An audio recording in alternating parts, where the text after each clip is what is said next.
Hay leyes de gravitación política como las hay de gravitación física.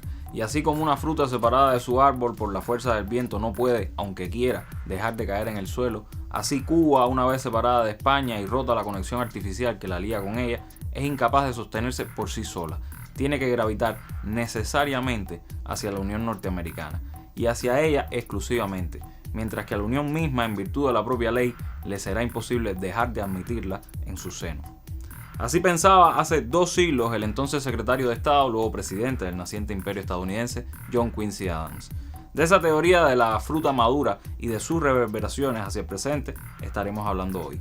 Esto es Con Filo, un espacio para mostrar con todos los matices, las noticias, los hechos, las matrices de opinión que circulan en los medios y en las redes sobre la realidad cubana.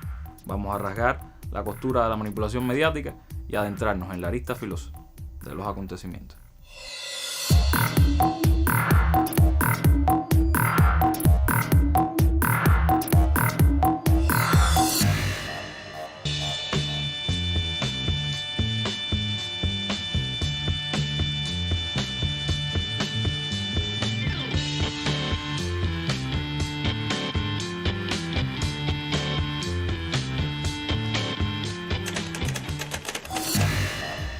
Mañana, 28 de abril, se cumplen 200 años de la enunciación formal de la doctrina de la fruta madura.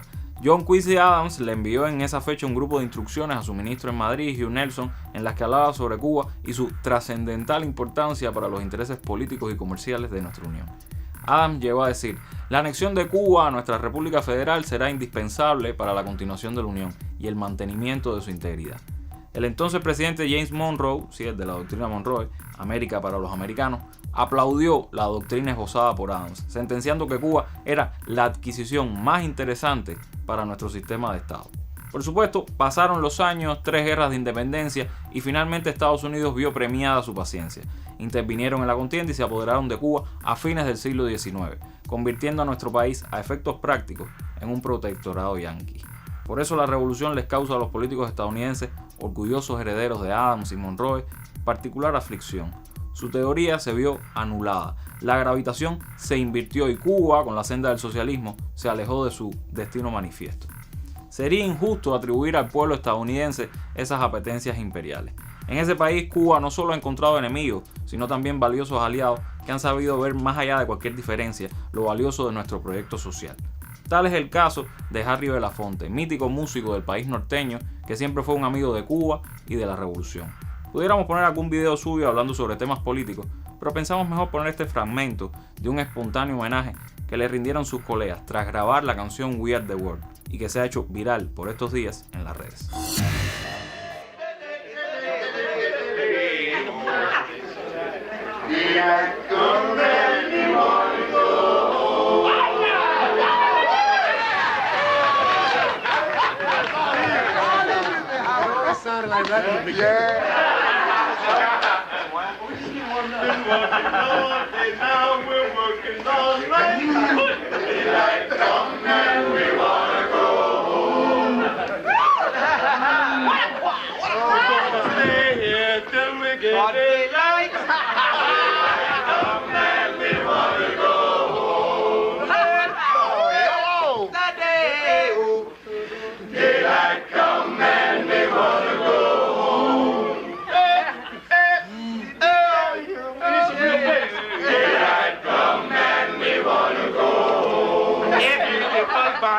Alright, banana. Daylight come and we wanna go home. It's hide the deadly black tarantula. Daylight come and we wanna go home. I said daylight come and we wanna go home. Again. Daylight come and we wanna go home. Daylight come and we wanna go home. I like to sing and drink the rum. Daylight come and we wanna go home. Sing it. Daylight come and we wanna go home. Daylight come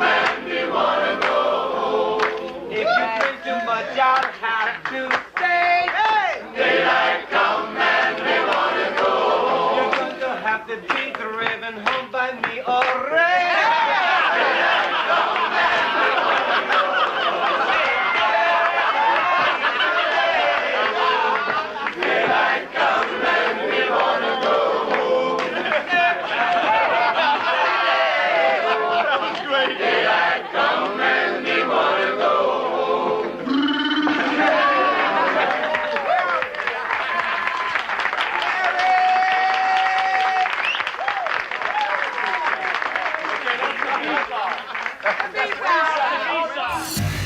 Cantaban la Banana Boat Song, un éxito de Belafonte. Ojalá siempre imperara ese clima de camaradería, no solo entre los estadounidenses, sino entre ellos y el resto del mundo. Pero lo cierto es que muchas veces la historia ha sido distinta, muy distinta. Incluso los hay que, sin ser estadounidenses, han abrazado como suyas la doctrina de la fruta madura y las ideas de Adams y Monroe.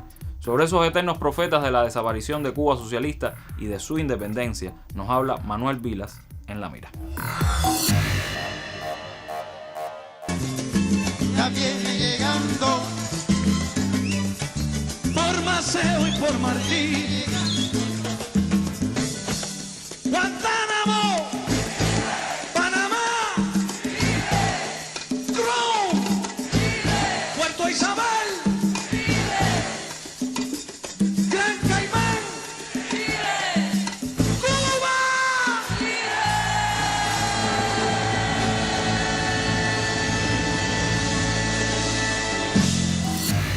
Vayamos por partes.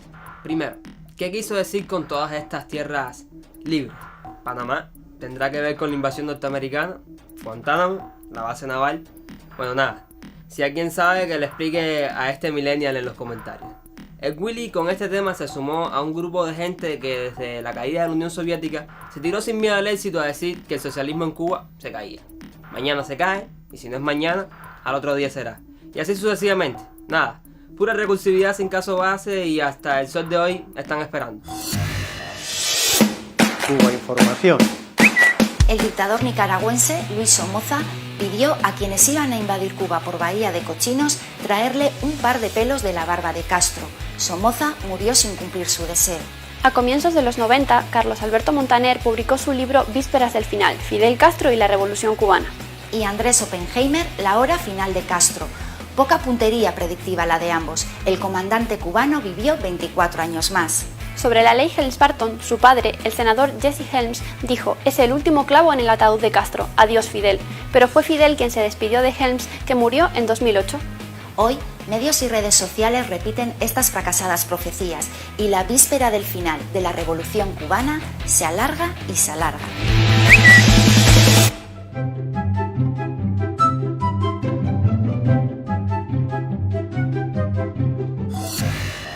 Para su suerte, Miami no lo abandona, como a tantos otros. Y dado que el día nunca llegó, algún premio había que darle a la canción. Vaya, para regalarle un alegrón a Willy, porque realmente por calidad de predicción mucho mérito no tiene, es pobre. Para su consuelo, también se cumplieron 30 años de que un tal Oppenheimer presentara su libro La hora final de Castro.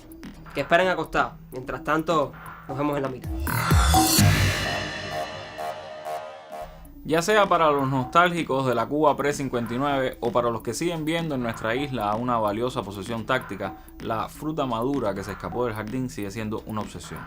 Abel González Santamaría, doctor en ciencias históricas y especialista en temas de relaciones entre Cuba y Estados Unidos, accedió a brindarnos sus consideraciones sobre este tema, en exclusiva para Confilo. Efectivamente, mañana se cumplen exactamente 200 años de aquella carta que trascendió después como la teoría de la fruta madura, escrita por John Quincy Adams, que después fue el sexto presidente de Estados Unidos. En ese momento Quincy Adams más bien lo que resume lo que otros también ya habían proyectado, otros gobernantes estadounidenses habían proyectado su visión ya geopolítica, su visión incluso ideológica hacia Cuba, que en esencia era anexar Cuba a la Unión Americana.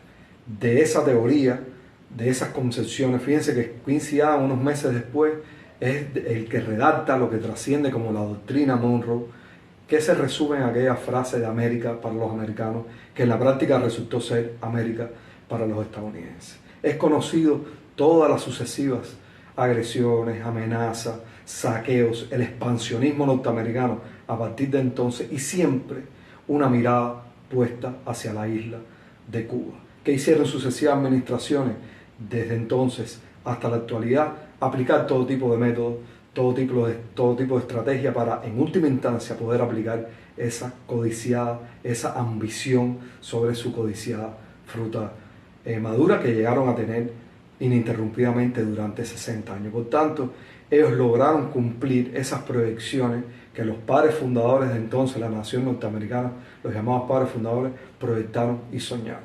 ¿Qué vino después?